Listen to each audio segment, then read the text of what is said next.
The Sendai Framework for Disaster Risk Reduction was the first of the post-2015 global agreements adopted by United Nations member states.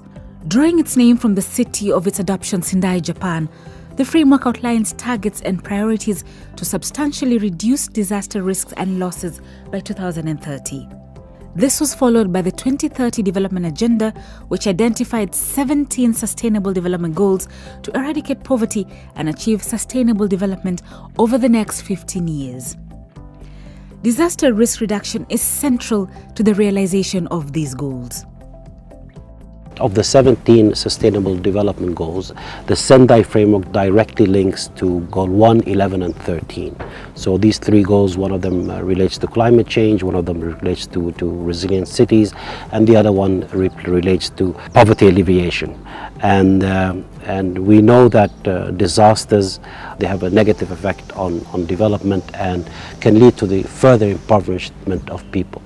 As it stands, disasters, when they occur, the statistics have shown over the years that it is the most vulnerable, the most impoverished are the ones who get affected the most. So in that sense, the disaster, the Sendai Framework itself recognizes those vulnerabilities and the hazards and the disasters that could exacerbate those vulnerabilities further. Within the Sendai Framework are 7 targets and 38 indicators, which form the scale on which to measure global progress in the implementation of the framework. Countries do this by entering specific information against each of the indicators in the Sendai Framework Monitor. It's very easy to keep doing this work on a daily basis, but if you do not come up with a very systematic approach on how you are going to actually keep track of all the actions that you're undertaking, both for prevention, for preparedness, response and recovery, then it becomes very difficult to establish the trends.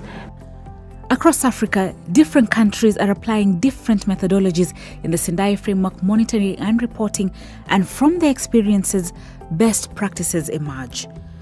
The process of data acquisition is a responsibility of government. Non-government actors provide support to the government institutions and departments.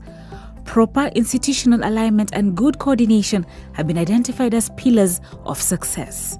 One advantage that we have is that we were able, when we were trying to build on the baseline data, we were able to call on all stakeholders and try to see what survey can we use, what kind of mechanism, methodology that we can use as soon as possible that can give us the data, or at least give us a snapshot so that we can report on that. So that willingness from stakeholders to work together, that understanding from stakeholders to know why we need the data, why we need to report on the Sendai, has helped us very well. Of course, it's a different experience in other countries. It helps that the institutions are vibrant, the government machinery is also vibrant, and also there's that political will. As a way of making the data collection process more efficient, countries have come up with different coordination mechanisms based on their unique circumstances. One common alternative is to deploy small teams representing all stakeholders. They may then choose to convene national consultation fora to validate the data or any other preferred validation process. We came up with the idea of a small team with members from Disaster Management Department, with members from Emergency Operation and Communication Center, with also members from Disaster Management Agency in Zanzibar, with also members from National Bureau of Statistics, whereby this small team managed to collect the information from various stakeholders. And thereafter, we managed now to input our information into the Sendai Framework tool. Another alternative is where multiple government agencies and departments with relevant data are granted access to the system. When all departments have entered their share of information, the data is validated. Sendai Framework monitoring and reporting is a continuous process that requires consistency and ownership by all departments and stakeholders. For this reason, the UN Office for Disaster Risk Reduction, UNDRR, has been working with countries to create learning and experience sharing opportunities for the national coordinators.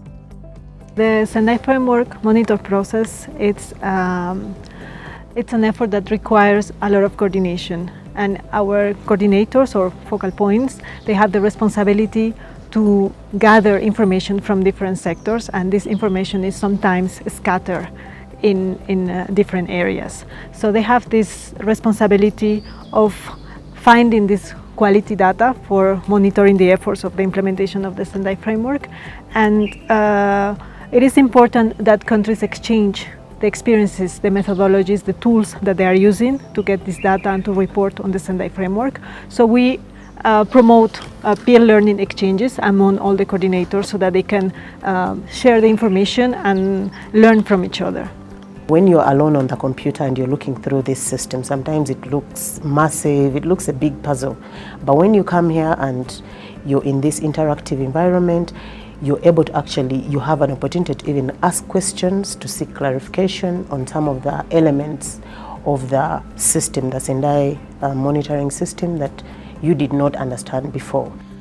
The meetings of the national coordinators and partners have also been opportunities for peer review.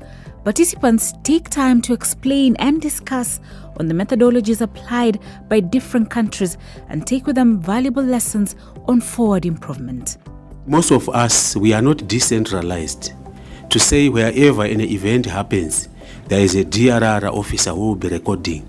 For instance, people who die of malaria, there is an institution that records that, whom we need to rope in. For people who record accidents, accidents are happening all over the country. So we are not there as DRR officers to record that information. So we have to rely on institutions that directly deal with those issues.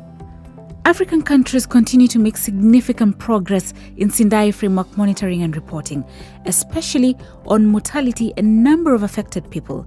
However, more information on the other targets is necessary going forward. Of course, it's very important to measure and ensure that we reduce the losses in terms of lives and people affected. But for development purposes, it's also important to measure how much economic losses we are affecting our countries and therefore reversing development. The Sendai Framework Monitor is a progressive creation of evidence to enable risk-informed policy decisions and allocation of resources to prevent new disaster risks. It is also an opportunity to strengthen a culture of better information management for sustainable development. We would like to have a very strong basis of data collection on the continent. First of all, it will facilitate policy development, and secondly, it will inform a specific intervention on risk reduction. Partnerships are very important for this process because we need different expertise, different disciplines contributing to it. The UN agencies, the Red Cross movement, and the civil society, donors led by the government can contribute, and at the end we all have a clearer picture of where the DRR efforts stand, where are the gaps, what do we need to improve, and we can all together achieve the targets and indicators that are convened by member states. Learning from the experience of the foundation years, the continent has opportunity to meet all milestones going forward and provide examples to other regions across the world on methodologies that work. The goal is to ensure that countries assess their progress on the implementation of the Sendai Framework and that policies on risk reduction are evidence-based. The Sendai Framework Monitor process also contributes to risk-informed development and ultimately to protect lives and livelihoods from disasters.